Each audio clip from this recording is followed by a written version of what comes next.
i l'única sortida és la república que ja hem proclamat, que vam proclamar el 27 d'octubre i que ara volem implementar. I volem implementar perquè creiem en una societat més justa i més digna, perquè volem fer una república de tothom i per tothom, una república igualitària, una república social, una república que garanteixi els drets de tots i de totes. I volem seguir implementant totes les mesures socials que vam començar a implementar aquesta legislatura, perquè durant la passada legislatura vam fer els pressupostos més socials de la història, on 3 de cada 4 euros es van destinar a l'àmbit social.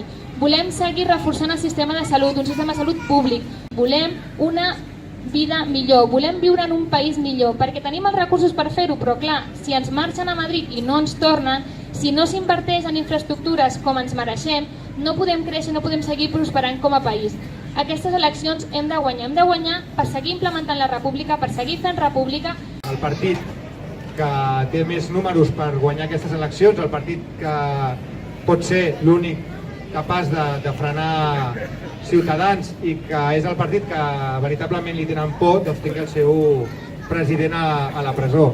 I jo us demano el vot per Esquerra perquè, com he dit al principi, és el vot que garanteix poder seguir endavant el nostre camí, és el vot que garanteix complir l'agenda social que va lligada a l'agenda nacional, perquè sense la capacitat de decidir no podrem tirar endavant, perquè com he dit abans totes les lleis ens les tomben, i davant d'això podem fer dues coses, o mullar-nos o tirar-nos endavant amb valentia, o mirar-nos els canvis des del sofà menjant crispetes com alguns fan. Nosaltres tenim persones a la presó, nosaltres tenim persones a l'exili, però durant molt de temps hem estat lluitant per l'avanç social i nacional d'aquest país. I és l'única manera de seguir avançant. Quedar-se al mig avui no és una opció.